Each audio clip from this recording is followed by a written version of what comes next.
Sandra narrowed her eyes, stepping forward. "What are you laughing at, George?" George lifted his head, locking his cold, indifferent gaze onto her. "I'm laughing at how blind and stupid you all are." The living room fell dead silent. Walter slammed his fist onto the coffee table. Flora frowned sharply. And Laura exploded. "You pushed Tony down the stairs and now you're insulting us? You're completely hopeless, George." A flash of genuine panic flickered across Tony's eyes. This wasn't how George was supposed to react. He should have been crying and begging for forgiveness. Without sparing Tony a glance, George bent down and picked up his shattered phone from the coffee table. Laura had smashed it earlier, assuming George was recording to attack Tony. But what she didn't know was that George had already learned to back up his files to the cloud. George unlocked the screen and cast the video directly onto the large living room television. The moment the video played, the room turned to stone. The footage showed the staircase landing completely empty. George stood at least 5 meters away at the far end of the hallway. In the video, Tony looked around cautiously, deliberately threw himself down the stairs, and mid-fall, adjusted his body to avoid any fatal injury. At the bottom, he wailed dramatically, "Brother, why did you push me?" The anger on Sandra's face completely froze. Walter's brows locked together. Flora's expression grew pitch black. Lillian instinctively looked over at Tony, and Laura stood paralyzed, unable to utter a single word. Tony's face turned deathly pale. He shook his head frantically. "No, that's not what happened. The video is edited. Brother, why would you frame me like this?" George turned off the television screen and smiled coldly. "Keep acting, Tony. The show is over." George didn't move an inch. Instead of fear or remorse, a calm, detached smile touched his lips. Within his mind, a flood of memories rushed in. He realized he had transmigrated into a modern Webtoon novel. But he wasn't the lucky protagonist of a satisfying revenge story. He had become the most tragic cannon fodder. The real biological heir doomed to suffer in the original plot. 18 years ago, the wealthy Wang family accidentally switched babies at the hospital. Tony, the adopted son, grew up enjoying luxury and privilege, while George, the true biological son, was abandoned outside, facing poverty, humiliation, and endless hardship. When the Wang family finally found George 3 months ago, nobody welcomed him. His father thought he was crude. His mother believed his presence made Tony insecure, and his sisters treated him like a stranger. As for Tony, on the surface, he was fragile and kind. In reality, he was a ruthless manipulator who framed George from day one. Starving for affection, the original George had begged for approval, swallowed every insult, and taken the blame repeatedly. What was his reward? Tony framed him for theft.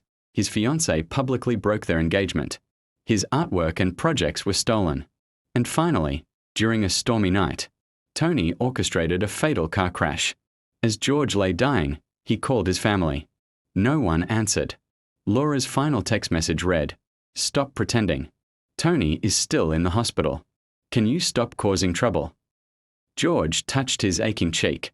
The pain was real, but he wasn't the old, naive George anymore. And today was the exact day Tony pulled his very first framing stunt. A heavy silence hung over the luxurious living room. The air was thick with tension. Standing right before George was Sandra, a woman dressed in an exquisite beige maxi dress, her eyes red with fury. Her hand remained suspended midair. Even she hadn't expected herself to actually strike him across the face. But any trace of guilt was instantly swallowed by raw anger. "George Wang, you've disappointed me so much," Sandra's voice trembled, filled with barely restrained disgust. "Tony's health is already poor. Why do you always have to provoke him?" George slowly raised his eyes. The room was packed with people. Sitting in the main seat of the sofa was Walter, his biological father, whose expression was dark and intimidating. Standing nearby were his 3 sisters, Flora, the cold and elegant vice president of the Wang Corporation, Lillian, the aloof cardiac surgeon, and Laura, the bright, flamboyant young actress who always looked camera-ready. And right in the center of everyone's attention sat Tony, a pale-skinned young man clutching a blanket tightly. tears streaming down his face. "Mom, don't blame brother," Tony whispered, coughing weakly and swaying slightly. "It's my fault. I shouldn't have stayed in the Wang family." Instantly, everyone swarmed around him like protective guards. "Tony, don't stress yourself. The doctor said you can't handle any pressure." And then, turning fierce glares toward George, "What are you waiting for? Apologize to Tony right now." Sandra's lips quivered. She had just slapped George based on lies. Yet the undeniable proof stared right at her. Too proud to admit her mistake immediately, she deflected. "Even if Tony wasn't pushed by you, your attitude right now is completely unacceptable."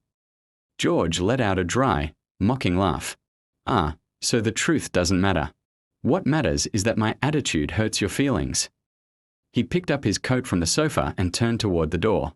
Walter shouted coldly, "George, what kind of stunt are you pulling now?" George stopped and looked back. "No stunt. I am officially leaving this house. We are cutting ties."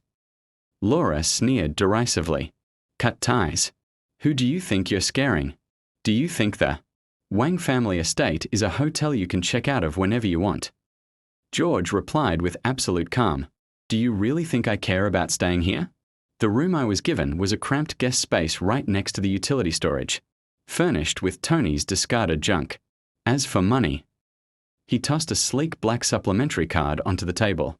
"Laura, the day you handed me this, you accused me of being a gold digger. I haven't spent a single cent of it." Raising his phone, George activated the voice recorder and spoke clearly into the microphone. "Effective immediately, I, George Wang, sever all blood and family ties with the Wang family. I renounce any claim to their assets, and I will no longer carry their name. From this moment on, no member of the Wang family has the right to demand anything from me, under the guise of family." He pressed save, pushed open the front door, and walked out into the chilly night air, leaving behind Tony's fake cries and a stunned, silent family.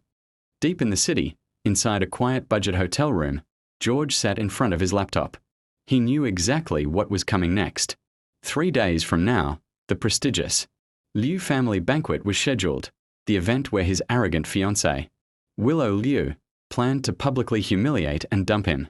Willow was the daughter of a wealthy elite family whom George had once saved. But dazzled by status, she had easily fallen under Tony's manipulative spell. Right now, Liu Corporation was facing a severe financial crisis regarding an upcoming skincare product launch, a launch whose entire marketing blueprint had originally been designed by George himself, before Tony stole the credit. With a cold smile, George polished the strategy, removed all personal fingerprints, and emailed the comprehensive document straight to Makoto Ito, the president of the Ito Group, Liu Corporation's fiercest market rival. Within 30 minutes, an email pinged back, "Come to Ito Group headquarters tomorrow at 10 a.m. The next morning, inside the sleek top-floor executive office, George laid out the brutal financial vulnerabilities of Liu Corporation. He explained how Ito Group could utterly crush their pre-sales by releasing a cheaper, superior alternative 3 days ahead of schedule. Impressed by his unmatched business acumen, Makoto Ito didn't hesitate. $5 million. Deal. Just like that, George secured his first major capital. As he left the building, his phone buzzed with dozens of missed calls from the Wang family and Willow. Ignoring them all, he blocked Willow instantly. Moments later, she called from an unknown number, screaming in fury. George cut her off coldly. "I'm coming to the banquet tonight. Not to attend, but to end our engagement." That evening, the Grand Liu family banquet hall was glittering with lights. Willow stood proudly in a stunning black gown beside Tony in a white suit. When George walked through the doors in a sharp, tailored black suit, his composed and commanding aura instantly turned heads. He was no longer the desperate, submissive outcast. Stepping forward, George tossed a formal document onto the table. "Sign it, Willow. The engagement is over. Keep your precious Tony. I don't want him." Before Willow or her furious father could retaliate, the massive banquet screens flickered to life, broadcasting a sudden emergency corporate announcement. Ito Group had just launched a revolutionary skincare line, using the exact strategy George had provided. Within minutes, Liu Corporation's pre-orders crashed, sending their stock plunging into catastrophic ruin. The mighty Liu family was facing bankruptcy overnight. Panic-stricken, Willow dialed George's number, her voice trembling. "Was this your doing?" George replied with icy detachment, his voice echoing through the phone. "Miss Liu, please bring evidence before making accusations.